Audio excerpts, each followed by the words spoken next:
Hello again, everyone. This is part 10 of my Alex Toth series, and I'm just going to dive right in. This is the great Joe Kubert on Alex Toth, and the title, Alex Toth Had It All. Joe Kubert remembers his colorful contemporary, Joe Kubert remembers his colorful contemporary. Interview conducted by Jim Amash, transcribed by Brian K. Morris. Although Joe Kubert entered the comic book field as a professional a few years before Alex Toth did, the art of the two young talents was often seen in the 1940s and 50s sharing the same issue in all-star comics, westerns, and science fiction titles. Joe Kubert says, I guess he just dives right in. My relationship with Alex goes back to when he was maybe 16, 17 years old.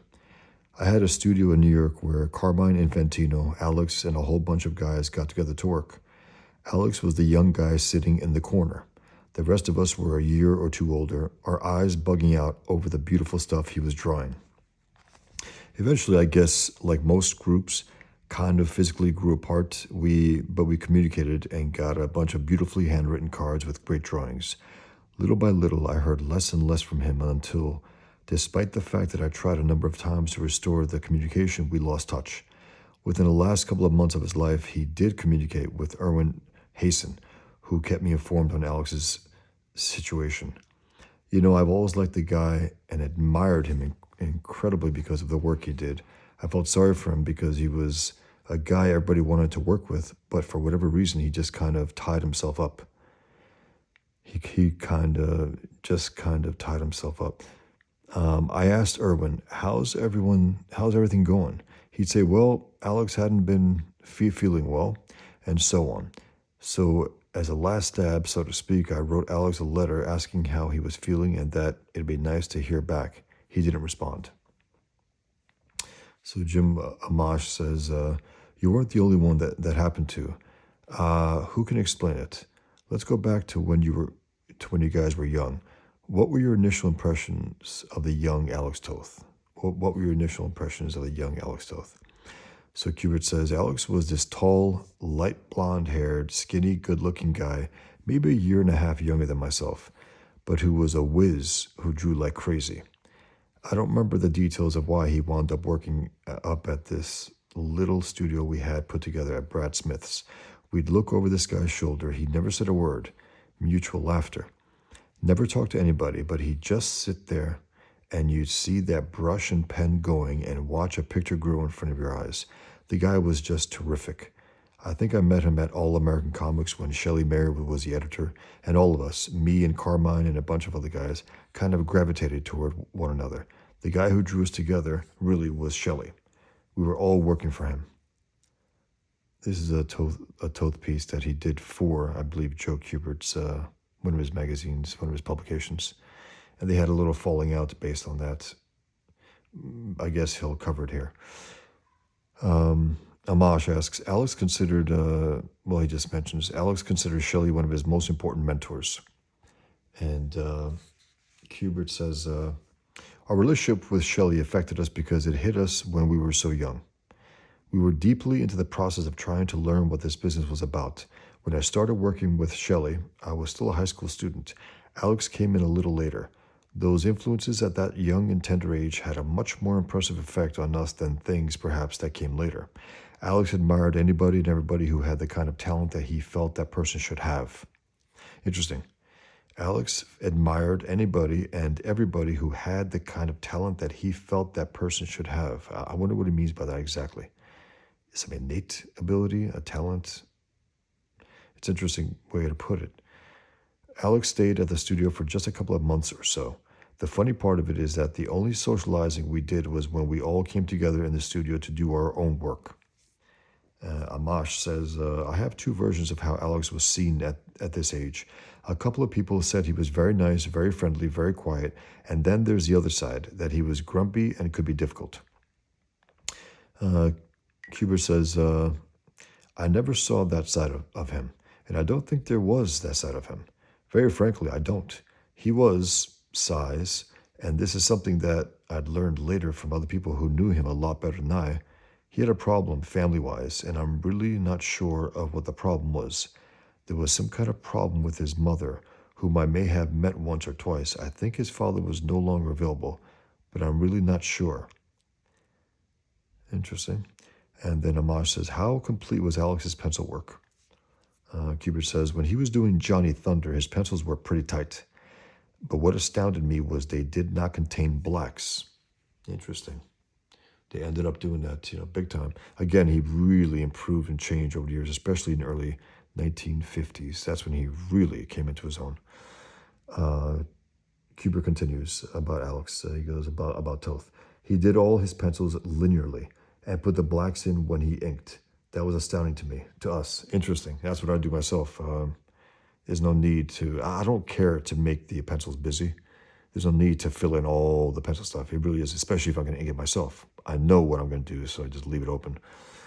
He goes, that was astounding to me. He laughs. Amash says, so he worked from light to dark?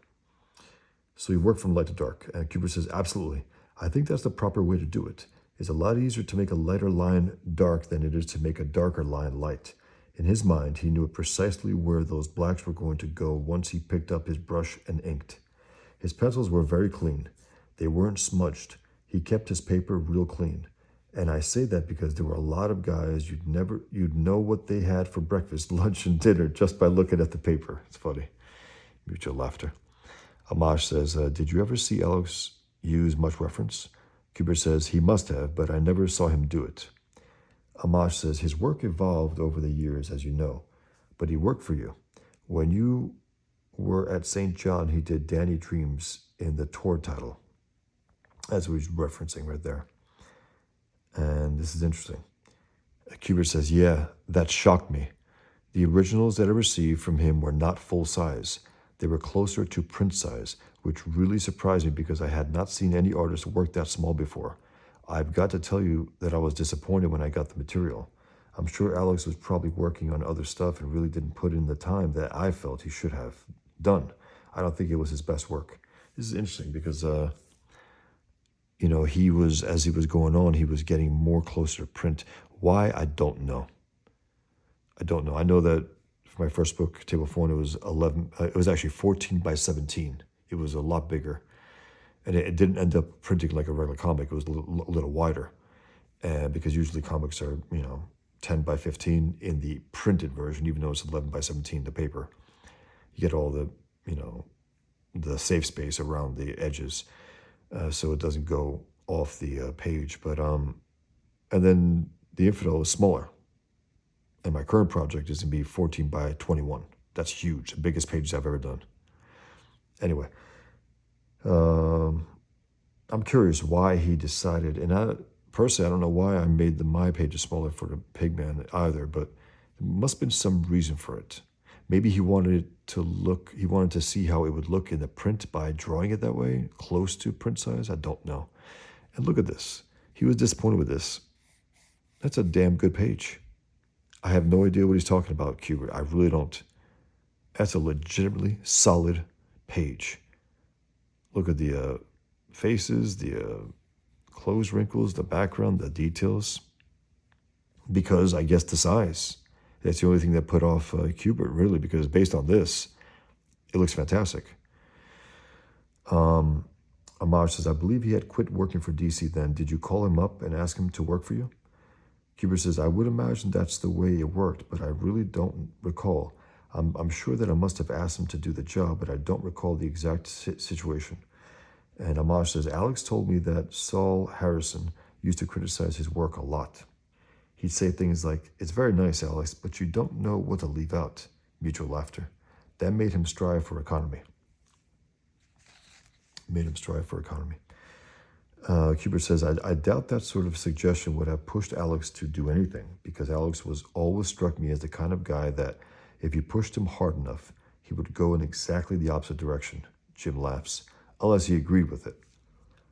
Amash says, let's flash forward to when he worked for you while you were an editor at DC Comics in the 70s. Again, did he come to you looking for work, or did you call him? Kubert says, I don't remember, but I imagine it was because I called him. Amash says, was there any problem about the fact that you were at one point Alex's peer? and now you're his boss?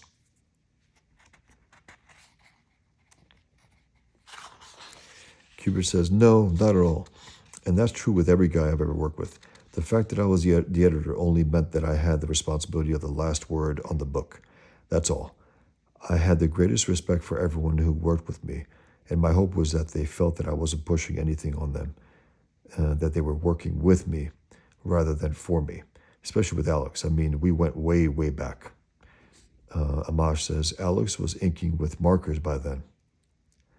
Yeah, because Kubert mentioned the fact that, or his recollection that Toth was inking with a brush. And I know he used a brush, but he was inking with markers and pens. And for myself, if you don't mind me saying, I'm not trying to compare anything, but the point is, my first book, all brush. I use a brush for the entire thing. And then the second one, the Pigman, is a brush for the Pigman parts and a pen for the Killian parts. And for the current one, it'll be everything, a mix of everything on all the pages.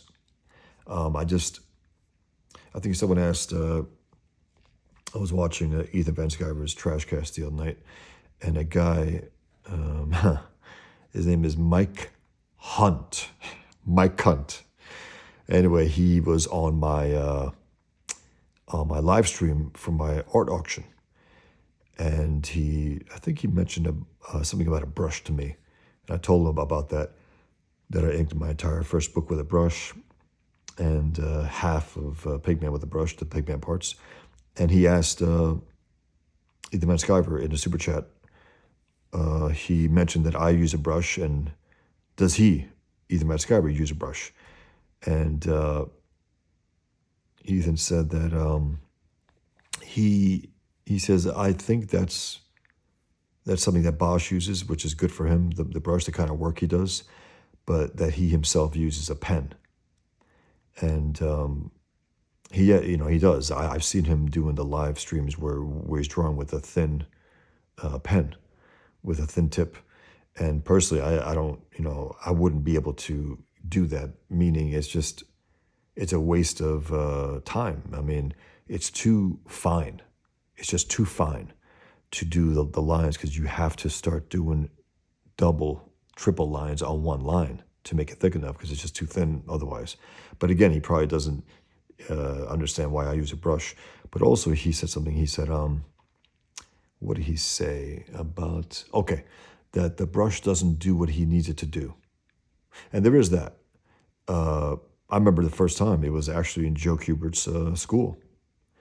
I went to his summer class in the summer, and it was my first, I think, class of art school prior to going to the School of Visual Arts in Manhattan, which I spent a number of years at.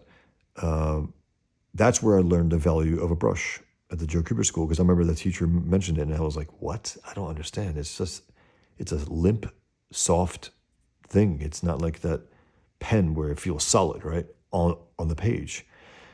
But you dip it in that ink, you start to ink. It's a strange thing at first time you do it. It really is.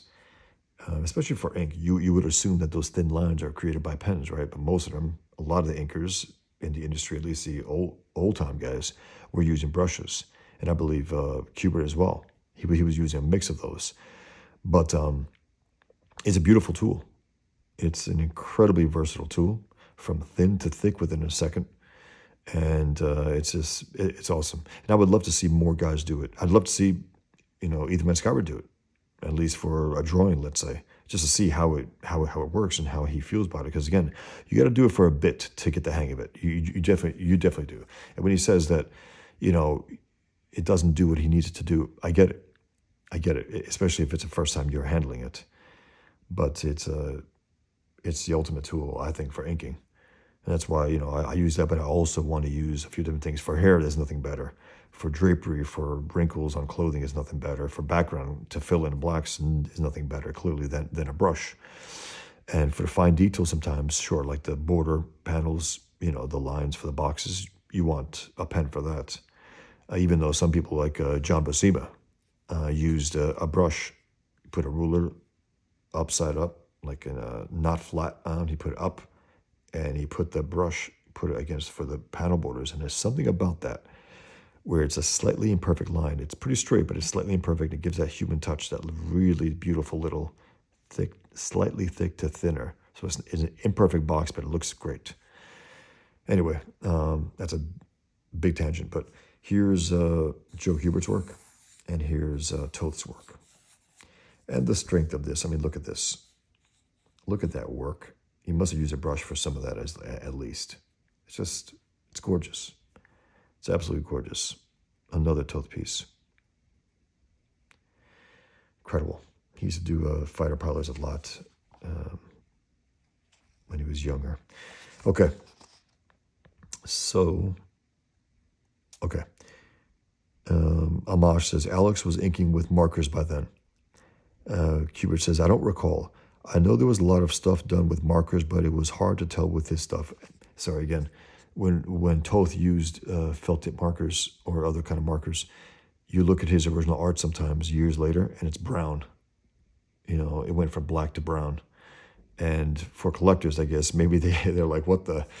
But still, I would buy any of those if I can get my hands on them, you know. There's something about that original art. It's something about the thinking of the artist and the details that he took. Because again, by the time it hits publication, it's pure like black and white and the colors bury it. But then when you look at the originals, you see, again, like Kevin Nolan mentioned, that Toth had, it was a table in a scene, and underneath you saw people's feet and the legs of a table and all the details at the chair. And he had drawn that all in and then decided, you know what, I'm going to cover it up with ink. And you only really see that in the original art. When you see, wow, he eschewed all that detail because he thought it was more effective for the panel. So he buried all the quote unquote detail work that people die to do and people talk about. It's like detail for people means the artist put it in the work, when it's really all about the thought that was put in and the purpose of the panel. And Toth wanted to make it a more dramatic shot, that the underneath the table was pretty dark, and it just worked. It was beautiful. So Kubert continues, as you know, he was always experimenting with different kinds of markers to get a different line, or for the black to retain itself.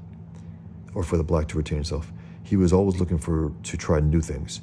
Amash said, do you want to talk about the 1969 Enemy A story? Kubert says, yes. Prior to that, Alex drew some filler stories which were some of the best ones Bob Kanigher ever wrote. Alex had requested doing an Enemy A story. He was the one who asked. That I remember distinctly.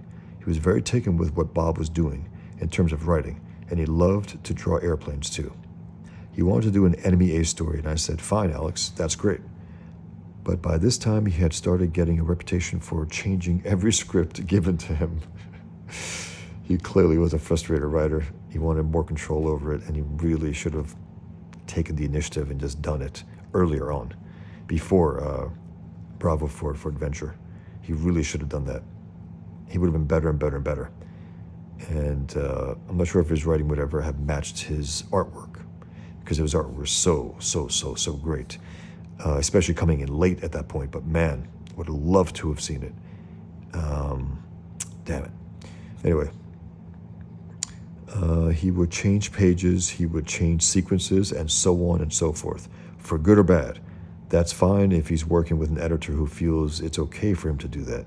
However, he had requested the story from Bob, whose work he admired to begin with, and this was all done on the phone when I spoke with him. I said, look, Alex, this thing was written by Bob. I went through it. I edited it. Everything works really, really well. Don't change anything. Do it just as it was written. Alex said, fine. Again, this is hilarious to me because I never worked with a writer in my comics. The closest I got was the Quran, Danish semi-adaptation where I did the 12 double-page spread moments from the Quran. Then again, it's not an adaptation so much as just me, reading parts of the Quran and drawing that. But I just couldn't imagine doing that for any length of time, or even for a comic, unless it's somebody that I really, really admire and say, okay, I want to draw their particular story. Let's say Frank Miller at his best. I would have loved to have done that, but, he hasn't done anything great since 300, really. So I can't imagine. I write pencil, ink, letter, color, publish, ship out all my books. That's just the way I've always done it. Even though right now I'm doing a project that I'm writing, penciling, inking, lettering, coloring, and it's being published by someone else who commissioned me to do it. But I'm doing everything nonetheless. I mean, I can't imagine letting go of any part of the process to other hands, even if I think they're good, because there's something about, to give it to someone who has an indifferent feel about your story, what you're doing, or is jobbing it. It's tough. It's tough to swallow when you love this stuff so much and you want to see it come to take form in the way you intended, the way you envisioned it. And getting back something which is like, whoa, my pencils were buried. That's not what I intended, so on. It cuts through that. You don't have to do that. You can do it all by yourself and again, live and die by the results, right? It's on you. It's your responsibility. Every line you make, every word, every touch of dialogue, every edit, I mean, it's all yours. There's something to that. And when you have people who can give you that responsibility and live with it without getting on you too much, it's perfect. I've been working for myself for 20 years. I published my first book 20 years ago, this year. There's something about that, full immersion. It's all you. There's no unnecessary voices in there that will clash with you. And again, are there exceptions? Sure. You got Frank Miller, Dave Mazzucchelli producing Daredevil Born Again, Batman Year One. It's beautiful. It's great. And it wouldn't have been as great, I think, if either of them were taken out of the equation. It was great because of those two particular artists involved. So, Alex Toth was like, he loved what Bob Kanigher was doing as the writer, but he kept changing things. So Kubert continues, I got the story back. The whole story had been changed. The beginning, the middle, the end. It was not the same story. I just saw red when I saw it, especially after the understanding I thought we had. I'm sorry, but I laugh at these things. I just starting to chuckle because, again, he was such a strong spirit, Toth. He was so strong in his opinions and his position on art. He probably always thought he could do a better job than his peers, and whatever you think of that, I think he was the greatest. I think his peers knew that too, a lot of them at least. I think Kubert himself admitted at one point he was the best. When they were younger, everyone knew he was the best. And there's something about being the best and deferring to others where it's not possible. It's like Michael Jordan, he was the best, right? I don't think he'll be taking tips or suggestions from other people in the NBA when he was at his peak. He was the master. But I find this funny. However, he's relaying it here to Kubert that he turned red. He was pissed, and it's just because you hear this over and over with Toth and his career and his relationships with his fellow artists sometimes, where they clashed. And again, he had this spirit where he wanted to do more. He wanted to write, and unfortunately, he didn't push himself to do that at an early age. I mean, I've been writing for years and years, and I knew that I would be writing and drawing my comics. And I started that way, whereas Toth was just drawing from scripts, however mediocre or even good, for years, decades actually, before he started to have a say-so in art, in writing. So here he was really, being insubordinate. I mean, technically speaking, Kubert was his boss at that point. He was the editor. And Kubert was being insubordinate. As simple as that. Regardless of if it was even better than what had been written by Bob Kanigher. And it may have been. Who knows? So, so he says here, I just saw it red when I saw it, especially after the understanding I thought we had. I packed up his work, sent it back, and wrote, Alex, this is yours. Wow, this is not mine. I told you that you were not supposed to change anything in this story. Not only did you change it, you threw out the old story and did your own. And I have a strange feeling that this incident contributed to the fact that there was some coldness between us. I imagine so. I imagine so, Kubert. Amash says, probably so, because Alex did not like rejection. Kubert said, we work in a profession where this is a hierarchy, as you well know.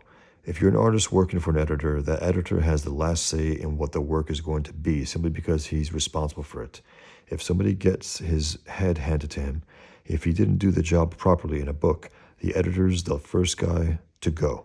So if I'm going to be blamed for something that is wrong in my book, I'm going to be the reason for that mistake, not somebody else doing something that I told them not to. I get it. And in that position, he's the editor, and he was more of a company man than Toth was. At that point, Toth never became an editor, art director, or whatever. He may have done something along those lines, possibly at Hanna-Barbera, where he designed the characters and did the storyboards. But he was never in a position to be, quote unquote, a suit at a company.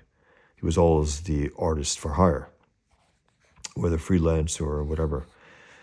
So Amash says, also, I'm sure that Bob Kanigher would not have liked having his scripts rewritten either.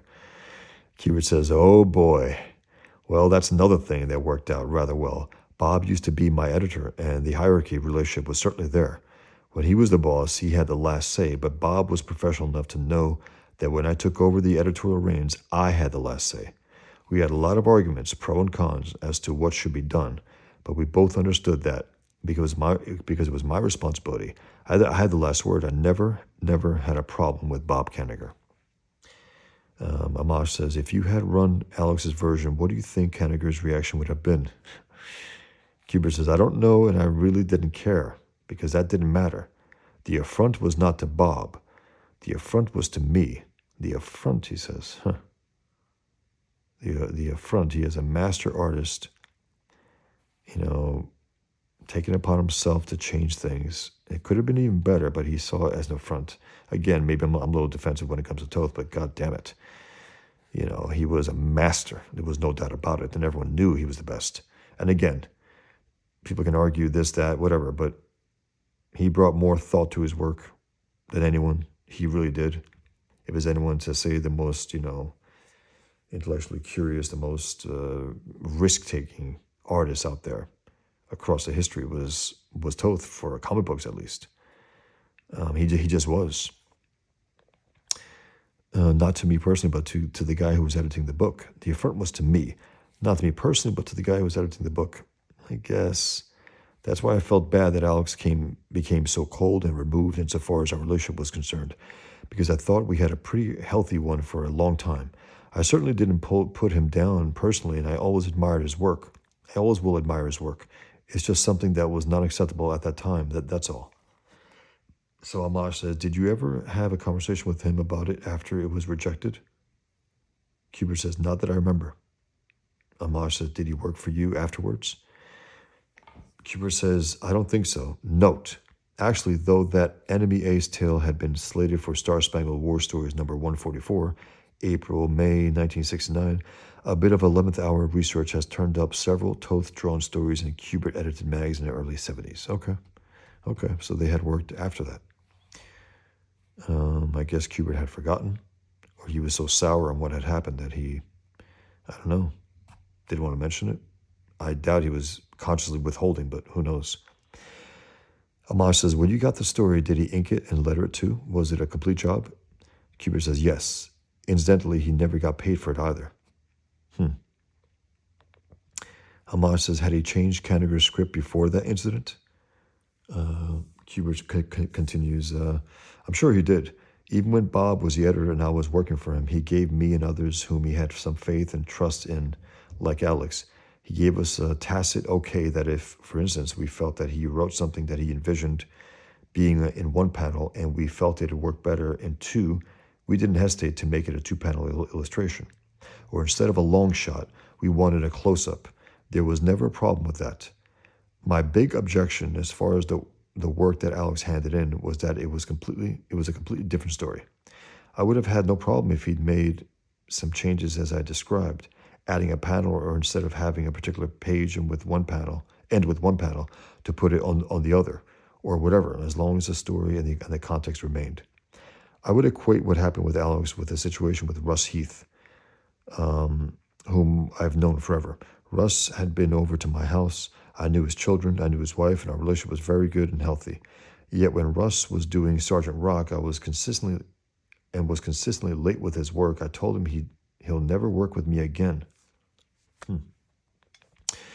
Well, our relationship on a social level is fine. We're friends and that would never change, but I'd never work with him again. I felt the same way about Alex. I don't know. Is he harping on this a little too much? I don't know. This is about the retrospective on Toth's life, and I guess being as forthright as he can, as candid, I guess, but it seems like that's the main bulk here of this page, at least, in this part of the interview. Again, am I defensive about Toth? Maybe. I love Toth. I mean, he's the master. Kubert was good, but he was not Alex Toth. He just wasn't. I think he knew that as well. Amash says, when you got packages from Alex before the enemy ace incident, what was usually your reaction? Kubert says, oh, it was a joy to look at them. And if you think that I enjoyed sending back that other story that he did, I was not. It did not please me at all. I was not happy about doing that. Amash says, but if Alex had taken the rejection well, let's just say, and had wanted to do more for you, would you have hired him? Kubert says, well, that's a whole bunch of big ifs. But I would never have hesitated working with Alex. Never. So we're friends, we'd never change it, but I'd never work with him again. I felt the same. So I don't know. Is this a contradiction here? Maybe. He told Russ Heath that he'd never work with him again because he was late, and he'd never work with him again. And then he said, I felt the same way about Alex, that he'd never work with him again, even though he had worked with him, as noted here, after. And here he says he would, but I would never have hesitated to working with Alex. Never.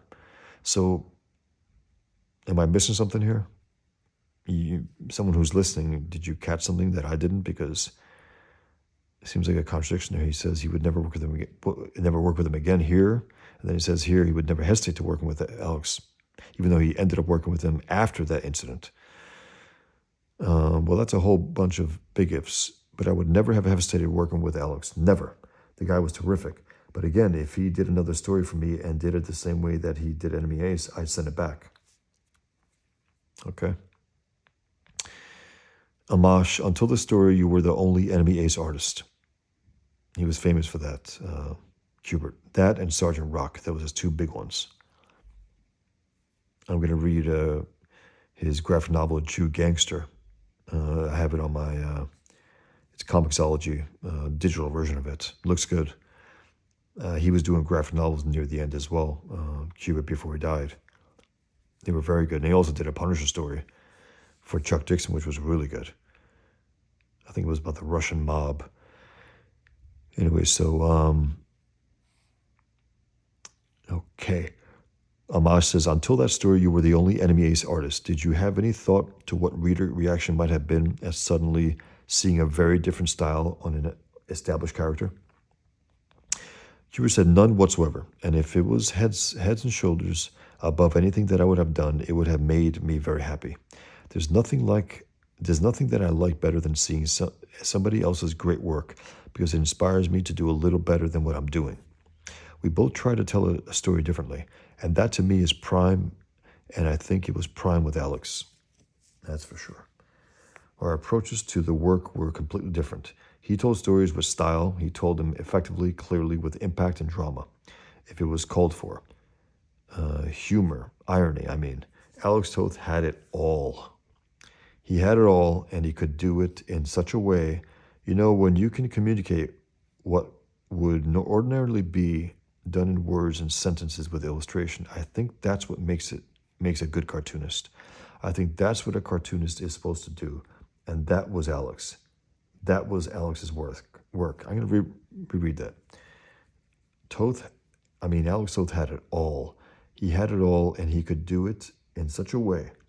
You know, when you can communicate what would ordinarily be done in words and sentences with illustration, I think that's what makes a good cartoonist. I think that's what a cartoonist is supposed to do, and that was Alex. That was Alex's work. His work tended towards black and white illustration. It's true. He did evoke what Noel Sickles ended up being, which was an illustrator for magazines, because he went from being a comic strip cartoonist to doing some fill-ins for his friend Milt Caniff, to doing magazine illustrations, and then fully painted art for those magazines as well. And Toth brought that illustrative quality to comics, which it didn't really have, I don't think. So he brought a real sophisticated, look to his comics that a lot of cartoonists weren't necessarily doing. And he's alluding to that here. Kubert. His work tended towards black and white illustration. It always did. But why he might have used silhouettes more at one time or another, I don't know. I know he's one of the few guys who could do an entire 12-page story in silhouettes and still make it work. And that's true. That's absolutely true. I think Miller was doing that near the end of his Daredevil run, his initial Daredevil run. I'm not sure it was done for that. Then more or less he was, I think, itching to go do Ronin for DC. I think that's what happened, because he was only writing it and doing rough layouts. And Klaus Janson was the one who did the finished pencils, inks, and colors near the end of Frank Miller's Daredevil run. And did issue 191. So right around, I think after issue 181, he started to do that. I believe that's the case. Anyway,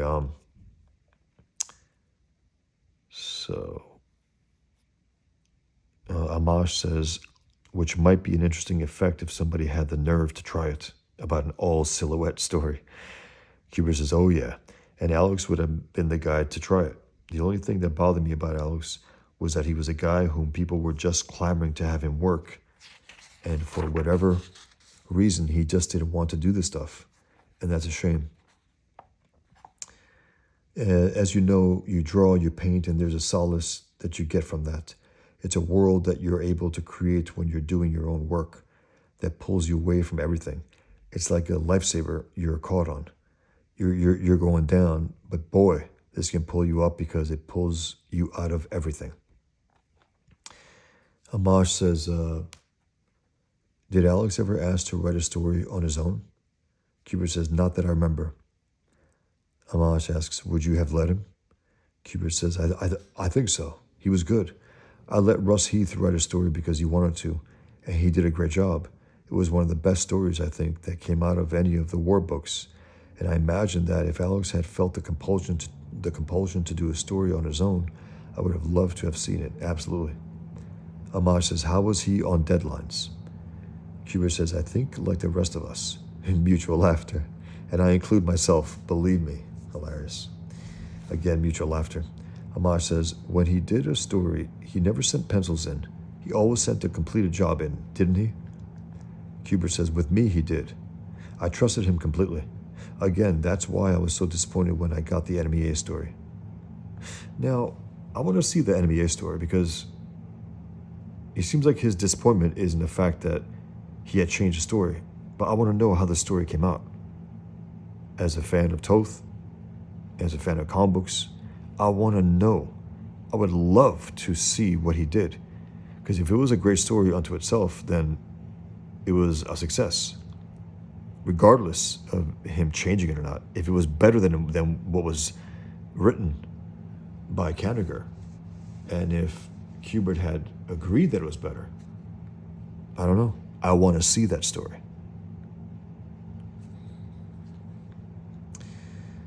Okay. So he sent in full penciled and inked pages, not just pencils. Some guys send in pencils, they get greenlit, and then they go back and ink them. I love that. I love the fact that he sent finished art. Amash says, as an artist, what do you think his greatest strengths were? as if he had, and if he had any weaknesses, what do you think they may have been? Kubert says, well, I can't really speak about his weaknesses because I don't think he had any worth noting. What his strength was, and every good cartoonist that I know has it, is that he was able to take a story that was birthed from somebody's imagination and make it credible, make it believable, make people who are reading it believe that those things actually happened. That's 100% true. And there's something about Toth, again, it's not his realism that he has, and he does have it at times, and some stories more than others. It's the believability. It's the life quality of his drawing. The very natural gestures, the angles that he has, the simple, very lifelike anatomy, without all the, details, unnecessary details that would push that. Mazzucchelli was channeling Toth in the Batman. In particular, there was one scene where Batman's getting shot in the leg and he's running, and it looks like he was shot in the leg and running, and there was only form around him. There was no detail within the muscles. He thought, I think Mazzucchelli, he mentioned that he made it appear like he was wearing a thick suit. And so it diminished the cuts of the typical superhero anatomy, through the suit, where they show everything, even veins, through the skin-tight suits. There was something about that. It looked credible, as he mentions here, believable, lifelike, without being realistic per se, in the worst sense of realistic, where it looks like a photo, with all the details and shining light, and no, that doesn't matter. So he says, make people who are reading it believe that those things actually happened. In his storytelling, Alex maximized the sequential smoothness from panel to panel. He gave the impression that despite the fact that these are frozen pictures, they are actually moving. Now that's a damn good trick. True. His work had more life in it than many artists. Not all, but many. It just exuded life.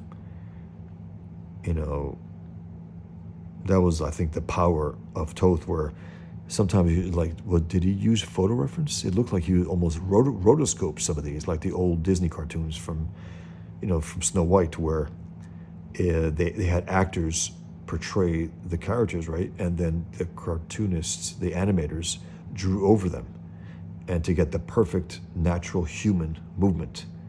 And Toth's work looked like that sometimes. It did. It had that quality where it looked so, again, lifelike, but not realistic per se. Stylized realism. That's probably, if I were to break it down a word, stylized realism. Stylized realism, that's Toth's, that's his style. And that's the style that I think Mazzucchelli, and I keep going back to Mazzucchelli, he was so great, and I don't think he gets his due. He was so great. Man. Anyway. Amash continues, and only a few people really manage it with great consistency. Before the falling out over Enemy Ace, how much contact did you have with him via phone or letters? Kubert says, very little. I have a lot of those letters that he sent me at the time, but I'd get one maybe once a month or every month and a half, something like that. Amash says, your relationship, even though it was friendly, was more business than anything else then. Kubert says, yeah, like as I say, we didn't really socialize. I don't even recall what those letters that I had gotten from him were about. I only recall that they were most interesting to look at, most interesting to examine, especially those that came in the form of illustrations without any words at all. Amash says, well, his artwork certainly did speak for itself, didn't it? Kubert says, it sure did. Well put, Jim. Well put. Amash says, did you ever see anything in Alex's work that you thought you might adapt into your own? Kubert says, maybe not consciously, but I'm sure that a lot of the stuff that Alex was doing that I admired, I subconsciously absorbed and put into my work. Every artist does that. And I'm sure that a lot of the stuff that Alex was doing seeped into the stuff that I was doing as well. So that's the end of the interview. I'm going to stop here. Next time we're going to discuss this. It's a Cy Barry talks about Toth. This guy was a driven artist. This guy was a driven artist. Thanks for joining me here again. If you can subscribe, I would appreciate it. If you could hit the like button if you like this, and let people know. It's important that, those who don't know about Toth, who are in this industry, know about him. He really is. To absorb his work, to learn from it, to look at those words, to read his interviews, to appreciate what he was bringing to the field. He was bringing so much to it, so much to it. He was a voracious reader as well, and he just can articulate his work in beautiful ways. So again, thank you for joining me here. I always appreciate it. And until next time, this was again Alex Toth, part 10. Take care, everyone.